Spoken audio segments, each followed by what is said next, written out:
오늘 제목은 이 예배라는 타이틀로 한번 정해보았습니다. 예배, 그리고 예배 예식에 대한 그런 얘기들을 한번 해보려고 해요. 그런 의미에서 여러분들께 한번 이렇게 묻고 싶습니다. 여러분은 이 예배가 기다려지십니까? 네. 아니면 혹시 예배가 의무처럼 느껴질 때가 있으십니까? 지금 예수님께서 이 사마리아 여인과 대화하는 중에 예배에 대해서 말씀하세요. 여인이 먼저 질문하죠. 우리 조상은 이 산에서 예배를 드렸는데 당신들은 저 예루살렘에서 예배해야 한다라고 하지 않습니까? 라고 해요. 무슨 말이냐면은 장소에 대한 질문을 합니다. 우리는 여기서 예배 드렸는데 저기서 예배하라고 하다니 어떻게 해야 합니까? 이런 질문이죠. 그런데 예수님은 그 질문에 답을 하시는데 그녀가 예상했던 것과는 전혀 다른 이야기를 하죠. 오늘 본문의 말씀입니다. 아버지께 참으로 예배하는 자들은 영과 진리로 예배할 때가 온다. 곧 이때인데 아버지께서는 이렇게 자기에게 예배하는 자들을 찾으신다. 하나님은 영이시니 예배하는 자가 영과 진리로 예배할지니라 라고 얘기합니다. 여러분, 오늘 우리는 함께 이 예배가 뭔가, 그리고 예배가 우리를 어떻게 변화시키는가, 예배가 얼마나 중요한 것인가, 이것을 발견하는 시간 되기를 원합니다. 아멘. 그렇다면 오늘 본문에 나온 이 영과 진리, 이 영과 진리로 예배한다라는 것은 무엇인가를 먼저 보았으면 좋겠어요. 먼저 영으로 예배한다라는 것은 우리의 거듭난 영혼이 우리의 온 마음과 정성을 다해 예배한다라는 것이죠. 이런 의미에서 주님께서 경고하신 적이 있어요. 이렇게요. 이 백성이 입술로는 나를 공경하는데 마음은 내게서 멀구나. 이런 말을 하신 적이 있어요. 우리는 지금 이 예배당에 있지만 예배당에 앉아 있을 수 있지만 그럼에도 불구하고 이 내 마음은 다른 데로 갈 수 있다라는 거죠. 우리가 찬송도 불러요. 기도하고 설교를 들어요. 그럼에도 불구하고 마음은 어디에 있는가?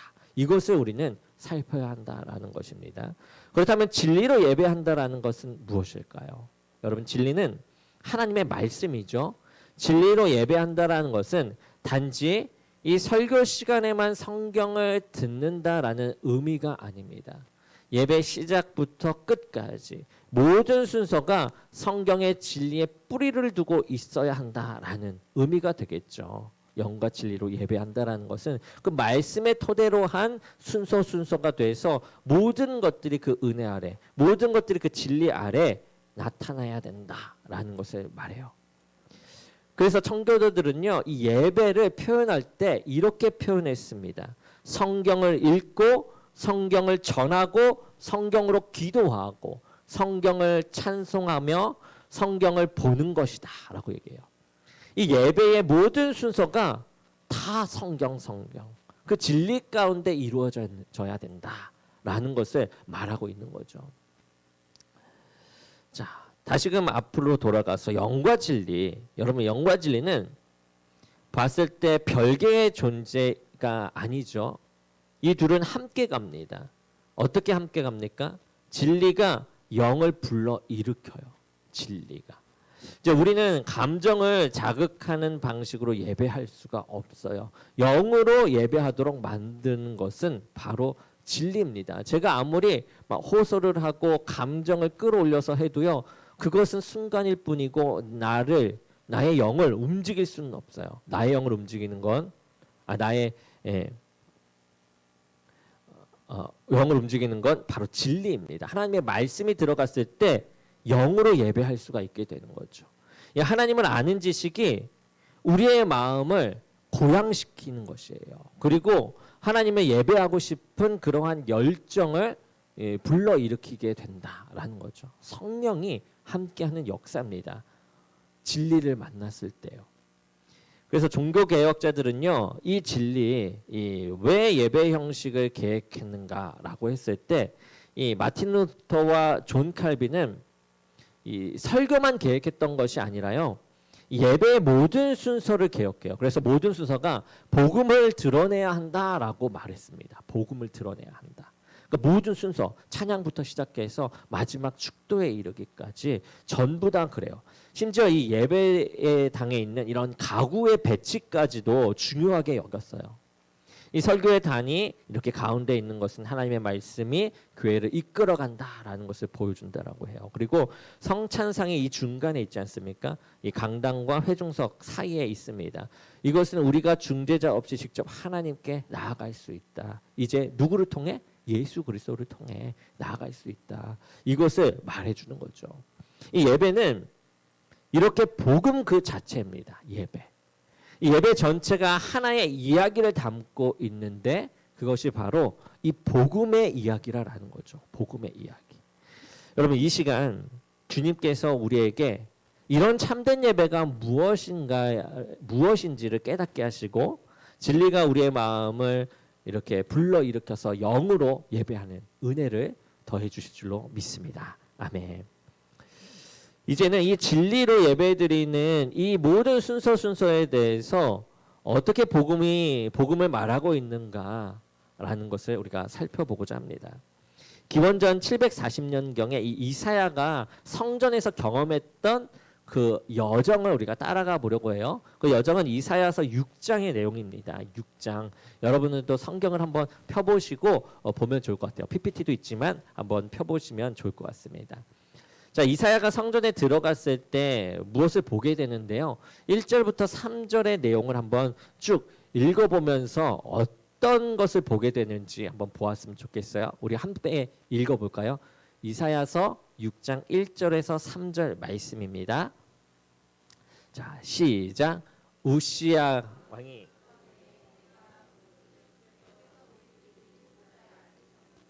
그의 옷자락은 성전에 가득하였고 스랍들이 모시고 섰는데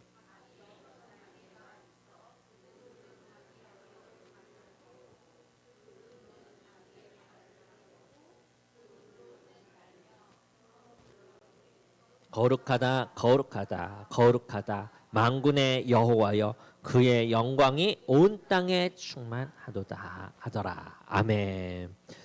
자, 지금 보면 천사들의 찬양 소리에 이 성전 문지방이 막 흔들리고 있는 그러한 상황입니다. 자, 여러분 이것이 예배의 시작이었다라는 것을 볼 수 있어요. 그래서 예배는 우리가 하나님께 이렇게 나아가는 것이 아니라요. 지금 하나님께서 우리를 부르시고 있다라는 것을 이야기해요. 우리 본문 말씀을 통해서도 볼 수 있죠. 본문 말씀에서도 그러한 말씀이 나오거든요. 그래서 우리는 예배를 본문 말씀에 보면 아버지께 참으로 예배하는 자들은 영과 진리로 예배할 때가 온다와 같은 그런 말씀으로 이 예배를 시작한다라는 거죠.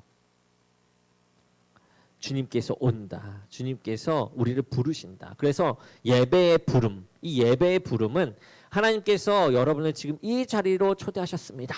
라고 지금 선언하는 겁니다. 그리고 그러한 선언 가운데 이렇게 우리를 불러주신 거예요. 이 자리에 우리가 오게끔. 그 선언 가운데 우리는 무엇으로 답하냐? 송영. 즉 이 찬양함을 통해서 주님께 응답하는 겁니다. 모든 영광이 이 성삼위 하나님께 있습니다. 라고 얘기하는 거죠. 그리고 우리가 그렇게 그래서 찬양을 해 나가는 거예요. 그 말씀 안에서. 이 거짓 예배는 하나님께 대한 부적절한 인식에서부터 시작돼요. 그러나 이 참된 예배는 하나님이 지니신 성품 그리고 그 속성에 대한 바른 인식에서부터 시작이 됩니다. 그래서 이렇게 찬양이 먼저 나올 수밖에 없는 거죠. 그렇게 예배의 부름이 있은 후 그렇게 찬양한 후에 우리는 신앙 고백을 하죠. 신앙 고백. 많은 교회가 사도신경을 함께 고백해요. 여러분 그런데 이 예배 시간에 신앙 고백을 왜 할까요? 여러분 이 신앙 고백은 단순히 그냥 형식적으로 하는 말이 아닙니다. 신앙 고백은요 4가지 이제 중요한 의미를 담고 있는데요. 4가지로 이렇게 보았는데요. 첫째는 신앙 고백은 우리가 진리 안에서 하나 된다라는 것을 선포하는 겁니다. 진리 안에서. 그러니까 우리는 이 진리 안에서 하나가 되어요. 역사 속의 진리를 믿고 고백한 모든 교회와 하나가 되고요. 같은 시대에 전 세계에 퍼져 있는 그런 진리를 고백하는 모든 교회와 이 연대를 이 선언하는 것과 같아요. 이 최초의 예루살렘 교회, 그리고 사도 바울이 복음을 전해서 이 세워진 이방인의 많은 교회들과 시대를 뛰어넘어 하나가 되어 나가는 것이죠. 이것은 이 요한계시록에 나오는요, 이 장엄한 예배의 모습이 있거든요. 그 장엄한 그 예배에서 우리 모두가 하나가 되어 경험하게 될 그 예배를 미리 맛보게 되는 것입니다. 또 우리는 이 세계 도처에서 참된 복음의 진리, 사도가 전했던 그 진리를 고백하던 그런 모든 교회 있죠. 세계적인 세계의 교회들과 이제 하나임을 고백하는 것이 이 사도신경이라는 거예요.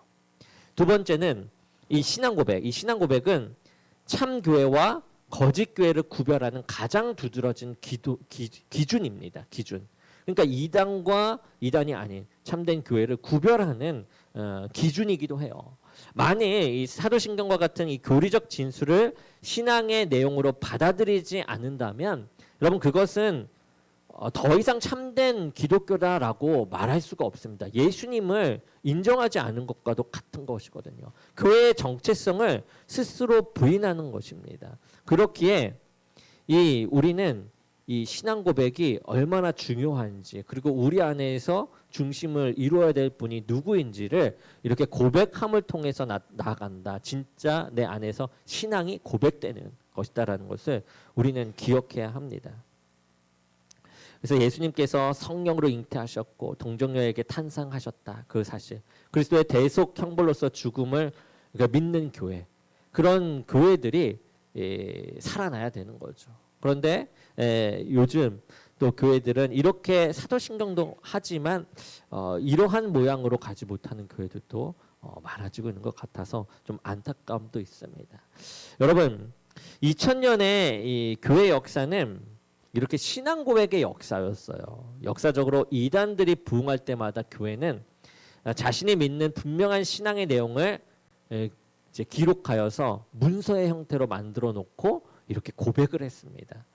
그러면서 이 진리를 밝혔죠. 그러므로 신앙 고백은 단순한 그냥 진술이 아니라요. 시대마다 우리 믿음의 선배들이 이 목숨을 걸고 고백했던 그러한 내용이다라는 거죠. 그래서 지금의 이 평안한 시대에서의 이 고백은요, 되게 쉽고 너무 평범하게 그냥 간단하게 보이지만 이 핍박과 박해 때에도 이 신앙 고백을 했어요. 근데 이 신앙 고백의 그때의 신앙 고백의 내용은요, 생명을 고백하는 것이잖아요. 그렇기 때문에 쉽지 않은 고백이었을 것입니다. 그러나 참된 하나님의 교회는 언제나 평안하든 평안하지 않든 이 고백이 늘 있어 왔다라는 것이죠. 세 번째는 이 신앙 고백은 자녀 세대를 향한 선포이기도 해요. 자녀 세대를 향한. 우리가 신앙을 분명하게 고백함으로써 우리는 이 자녀들의 세대에게 우리의 믿음을 추상적 형태로 전하는 것이 아니라 매우 분명하게 진술해서 기록된 형태로 전하는 것이죠. 나는 이러한 믿음이 있다. 이 가족들이 함께 예배를 드릴 때 신앙 고백을 자녀들아 우리는 바로 이런 하나님을 믿는다고 이렇게 분명하게 고백을 하면서 나아가. 이것이 너희가 믿고 고백해야 할 신앙의 내용이야 라고 우리가 이제 더욱더 분명하게 말할 수 있는 것이죠. 네 번째는 신앙 고백은 세상을 향한 선포예요. 선포. 우리는 신앙 고백을 통해 이 세상을 향해서 이 교회가 믿는 그 내용이 무엇인가를 이 분명한 형태로 선포하는 거죠. 단지 우리는 세상을 향해 그냥 믿는다라고 그렇게 말하는 것이 아니라요. 우리는 이것을 믿는다라고 분명하게 우리의 믿음과 그 믿음의 내용을 선언하고 선포하는 것입니다. 명확하게요. 여러분, 그래서요, 이제 우리가 사도신경을 고백할 때 이것들을 기억해야 돼요. 그래서 여러분은 지금 역사적 교회, 전 세계의 교회와 하나가 되고 있다라는 것. 여러분은 지금 자녀들에게 신앙을 지금 물려주고 있다라는 것. 여러분 지금 세상을 향해 담대히 선포하고 있다라는 것. 이 신앙 고백을 통해 이러한 모든 마음들이 내 마음 속에서 드러나야 합니다. 아멘. 그래서 이사야가 이런 하나님의 영광을 이렇게 보게 되잖아요. 하나님의 영광을 봅니다. 그리고 어떻게 반응하냐? 자, 보면요. 5절에 보면 이렇게 말해요. 화로다 나여 망하게 되었도다. 나는 입술이 부정한 사람이다. 이렇게 말해요. 지금 하나님의 영광이 지금 찾아온 거예요. 천사들이 노래하고 이렇게 하면서 찾아오니까 지금 이사야가 어떤 모습을 보이냐면요. 거룩한 하나님을 대면하면서 그 순간 자신의 죄를 깨닫게 되는 거예요. 그래서 죄의 고백을, 그러니까 사람이 토로하는 그런 죄의 고백이 나타나게 되는 거죠. 이런 죄의 고백은 하나님을 대면하는 순간에 자연스럽게 일어나게 되는 현상이에요. 반응입니다. 하나님을 만나게 되면 무조건적으로 죄의 고백이 스스로 자연스럽게 나와요. 그런데 여기서 끝나지 않죠. 우리 이사야서를 보게 되면 이 사람이 제단에서 핀 이 숯불을 집게로 집어 이사야의 입술에 대요. 됩니다. 그때 보라 이것이 내 입에 닿았으니 내 악이 제하여졌고 내 죄가 사하여졌다라고 얘기해요. 7절 말씀에 그렇게 나오죠. 이것은 무엇입니까? 죄를 고백했더니 뭐가 나온 거죠? 용서가 나온 거예요. 용서. 죄를 고백한 다음에 온 것이 이 죄의 용서였습니다. 여러분, 이 용서가 왜 중요하냐면요. 용서의 확증이 우리에게 주어지지 않잖아요. 그러면 우리가 어떻게 복음의 기쁨이 예배 가운데 있을 수 있겠습니까? 우리는 죄의 고백 가운데서 죄의 한탄만 있을 거예요. 아픔만 있을 거고 좌절만 있을 건데 이 용서가 있기 때문에 복음의 기쁨이 이 예배 가운데 있어서 기쁨으로 예배를 드릴 수 있는 거죠. 죄의 고백함에도 불구하고 용서가 있기 때문에 우리는 성경에 주신 이 죄의 용서의 약속들 그것을 마음에 품으면서 기쁘게 예배 드릴 수 있어야 합니다. 아멘. 그래서 그 성경에 나오는 죄의 용서의 구절들을 보면요. 요한일서 1장 9절 말씀이 있어요. 우리 함께 읽어보겠습니다. 요한일서 1장 9절 말씀. 시작. 만일 우리가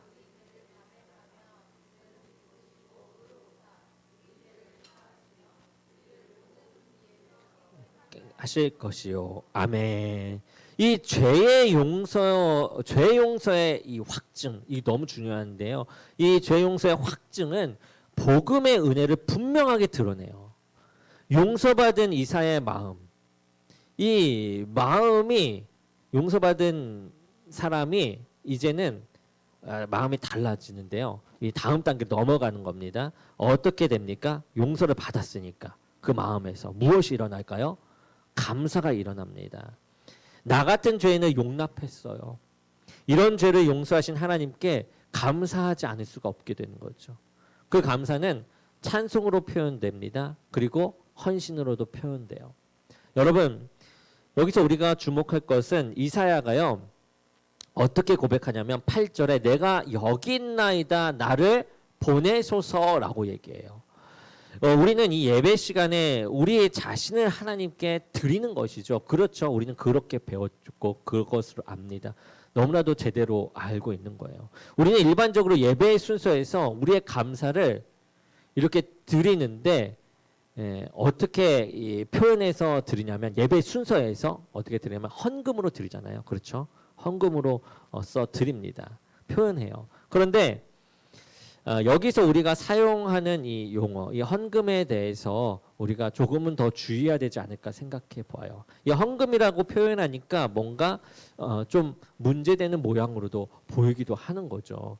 그런데 이것은 우리가 단순히 돈을 드리는 행위가 아니지 않습니까? 그렇기 때문에 성경적으로 더 적합한 표현은 어쩌면 이 헌상이 맞지 않을까라고도 생각해 보아요.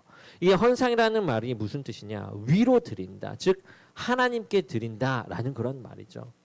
사실 우리 자신을 하나님께 대한 감사의 표현으로 드리는 것이 드리는 모양으로 우리가 헌금을 드리잖아요. 그것을 우리가 헌상의 마음으로 이렇게 드려야 되는 것이다라고 말하는 거죠. 이 복음의 은혜는 죄인들로 하여금 자신을 하나님께 드리게 하는 그런 감사로 표현되는 것입니다. 만약 이런 표현이 없다. 그렇다면 그것은 결코 복음의 은혜, 죄를 완전히 변화시키는 복음의 은혜일 수가 없는 거죠. 이 감사의 표현이 없다면요. 여러분, 그렇기 때문에 우리는 지금 돈을 드리는 것이 아니에요. 우리는 지금 우리 자신을 하나님께 드리고 있는 것입니다. 아멘. 그래서 하나님, 이 모든 것이 주님의 은혜입니다. 나 자신을 주님께 드립니다. 이러한 표현으로 나가는 거죠. 이렇게 감사의 표현을 우리가 합니다. 그리고 이어지는 것이 바로 기도예요. 여러분, 기도는 이런 것입니다. 하나님께서 저희에게 이런 복음의 은혜를 주셨습니다.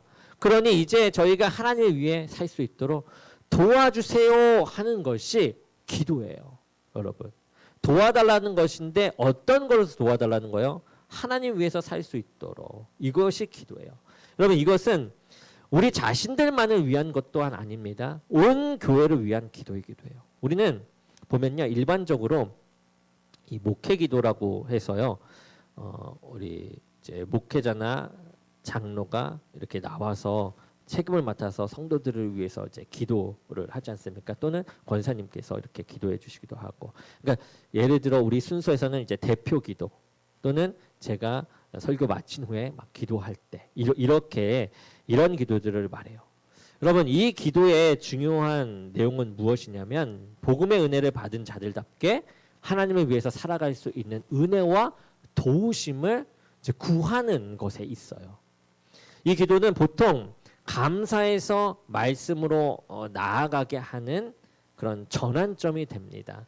그러니까 하나님의 말씀을 통해서 깨닫고 더 변하고 나아갈 수 있도록 구하는 기도이기 때문에 중간 역할이 된다라는 거죠. 그래서 성령님께서 말씀을 조명하여 깨달을 수 있도록 해달라는 그런 청원을 같이 포함하고 있는 것입니다. 그리고 나서 주어지는 것이 하나님의 말씀이죠. 하나님의 은혜에 감사하고 또 하나님을 위해서 살기를 구하는 백성들에게 이제 하나님께서는 어떻게 살아가야 하는가에 대한 그런 지침을 베풀어 주세요. 그래서 디모데전서 4장 13절에 바울 사도가 이렇게 얘기해요. 내가 이를 때까지 읽는 것과 권하는 것과 가르치는 것에 전념하라. 이 말씀대로 읽어주는 것과 설교를 이제 다 포함하는 거죠. 설교는 목회 연구를 발표하는 것이 아니라요, 본질적으로 이 성경, 이 하나님의 말씀을 이제 해석하는 것이죠. 그래서 하나님께서 자기 말씀을 통해서 이제 백성들을 보살피는 것이에요. 그리고 그 안에 지혜와 힘을 더해 주시는 것입니다. 하나님의 말씀으로요. 제가 연구하고 뭐 그런 것들을 발표하면서 제 생각으로 변하는 것이 아니라 하나님의 말씀이 변화시킨다라는 거죠. 그렇게 설교가 마칩니다. 그리고 나오는 것이 뭐죠? 파송과 축복의 모습이에요. 그렇게 예배를 마칩니다. 파송이라는 말은 신자의 삶으로서의 예배가 이제 시작되었다라는 뜻이죠. 그래서 단순히 하나님의 말씀을 듣고 그냥 돌아가는 것이 아니라 이제 하나님의 말씀대로 살아야 하는 그런 소명을 가지고 우리가 이 세상 속으로 파송받은 것입니다. 그래서 이 세상은 우리 믿는 자들에게 무엇이 되냐? 선교지가 되는 것이에요. 우리가 파송받아서 나가는 선교지. 그리고 그 다음에 축도가 있죠. 성삼위 하나님께서 신실하게 함께 계신다라는 것을 약속하고 축복하는 것입니다. 그러니까 모든 상황 가운데 그렇게 소명을 받고 나가는 가운데 하나님께서, 성삼위 하나님께서 늘 함께 계신다. 그러므로 우리를 축복하시고 이끄신다라는 것을 포함하는 거예요. 이렇게 여러분, 이 복음의 이야기가요, 예배 전체, 이 부르심부터 이 파송 축도까지 전체를 통해 들려지고 보여지고 있다라는 것을 볼 수 있죠. 그래서 이 모든 것들을 볼 때 우리가 이 시간 주님께서 우리 각자가 이러한 예배 모든 과정들 속에 복음의 여정을 경험하고 그 여정 가운데 하나님을 만나는 그런 감격이 더욱더 회복되게 될 줄로 믿습니다. 아멘. 이사야의 그 예배의 여정이 우리들에게도 있기를 기도하는 것이에요. 아멘. 여러분, 이렇게 예배는 복음을 드러낸다는 말을 했는데 조금은 이해하셨습니까? 아멘. 이 하나님의 백성은 매 주일 드리는 이 예배를 통해서 복음을 다시 경험하는 것입니다. 단지 이 설교를 듣는 것이 예배가 아니고 단지 찬양을 부르는 것이 예배가 아닙니다. 예배는 처음부터 끝까지 이 복음을 다 말하고 있다라는 것이에요. 아멘. 1959년 웨일즈에서 일어난 일이 있었어요. 이 예배에 대한 이 일화인데 함께 나누고자 해서 준비했습니다. 그곳 사람들은 주일 예배를 이제 준비해야 하지 않을까라는 생각을 했어요. 그래서 토요일 정오에 모이기 시작합니다. 무엇을 준비해야 될까라고 하다가 이들은 주일 예배를 준비하기 위해서 기도하기로 마음을 먹어요. 그래서 그들이 함께 모입니다. 하나님, 내일 우리가 예배 드릴 때 주님을 만나게 해주세요. 주님의 임재를 경험하게 해주세요. 우리의 마음을 준비시켜 주세요. 그들은요, 그렇게 예배를 갈망해요. 예배를 사모합니다. 그래서 그렇게 준비하는 기도를 합니다. 그리고 놀라운 일이 일어나요. 하나님께서 그들의 구한 대로 주일 예배를 축복하십니다. 그들은 예배 때마다 하나님의 임재를 경험하기 시작합니다. 예배의 부름부터 파송, 축도까지 그들은 복음을 경험하는 거예요. 그래서 하나님께서 성령을 한량없이 부어주시는, 그러므로 부흥하게 되고, 그러므로 그 안에서 또 축복이 일어나게 되었어요. 예배에 대한 갈망이 이렇게 예배를 회복시켰던 거죠. 예배를 사모하는 마음이 있을 때 하나님께서는 그 예배 가운데 임재합니다. 그리고 예배가 없다면, 여러분, 예배가 실패한다면요, 우리들의 삶이요, 살아갈 힘을 얻을 그 길을 잃어버린 것 같아요. 우리가 삶을 살아가는 데 있어서 그 큰 힘은 예수 그리스도 하나님인데, 이 예배가 실패해버리면 그 길을 잃어버리는 거예요. 예배 가운데서 하나님과의 만남을 경험하지 못하면 우리들의 일상 속에서 하나님을 경험할 수 있습니까? 하나님을 경외할 수 있습니까? 못해요. 할 수 없습니다. 불가능한 일이에요. 예배가 실패하면, 예배가 없다면 그렇게 되는 겁니다. 그러므로 우리는 갈망해야 돼요. 무엇을요? 예배를. 하나님 없이 내 영혼은 결코 채워질 수가 없습니다. 하나는 이런 채워질 수 없다라는 그런 고백을 가지고 가난한 심령으로 하나님께 우리가 나아가는 거죠. 예배의 부름으로부터 하나님의 은혜를 경험하기 시작하는 겁니다. 신앙 고백을 통해 전 세계 교회 역사 속의 모든 성도들과 하나됨을 경험하고 죄의 고백 가운데 진정으로 회개하고 용서의 확증을 받을 때 이 복음의 기쁨을 누리게 되는 것이고, 그 다음에 감사함으로 자신을 드리고 하나님의 말씀을 사모함으로 듣는 것이고, 그 다음에 담대히 세상 속으로 하나님의 말씀 가운데 파송받아 나아가 실천하는 거죠. 매 주일이 이렇게 부활의 아침이 되게 되는 것입니다. 예배를 통해 우리는 지친 심령이 회복되고 힘을 잃었던 신앙이 다시금 일어서는 경험을 할 수 있게 되는 것이죠. 아멘. 그러므로 이 시간 주님께서 우리 각자에게 이 예배를 사모하는 마음을 더해 주시고, 예배를 통해 하나님을 만나는 감격, 이 감격이 날마다 새롭게 되게 하실 줄로 믿습니다. 아멘. 사랑하는 성도 여러분, 주님께서 말씀하셨죠. 영과 진리로 예배하는 것. 그것은 진리가 우리의 마음을 불러일으켜서 영으로 예배하게 된다라는 것이었죠. 그리고 예배는 무엇이다? 복음 그 자체이다. 아멘. 예배의 모든 순서가 복음의 이야기를 담고 있습니다. 그래서 우리는 예배를 통해 역사적 교회와 하나 되고 자녀들에게 신앙을 물려주며 세상을 향해 담대히 선포합니다. 우리는 예배를 통해 우리 자신을 하나님께로 드리고 하나님을 위해 살아갈 수 있고 도우심을 또 구하며 하나님의 말씀을 먹고 영적 힘을 얻습니다. 그렇기에 우리는 예배가 회복되어야 합니다. 아멘. 그리고 예배가 우리를 회복시킵니다. 아멘. 예배가 없이는 신앙도 없고, 예배를 통해 하나님을 만났을 때 우리의 영혼은 회복되고 우리의 삶은 새로워집니다. 예배가 있을 때 그렇게 되어요. 그렇기 때문에 우리는 예배로 살아나야 합니다. 아멘. 그런 의미에서 우리 옆 사람에게 이런 얘기를 해볼까요? 우리 예배로 살아납시다. 예배로 살아납시다. 아멘. 우리 더욱더 예배를 살리면서 나아가는 우리 모두가 되었으면 좋겠습니다.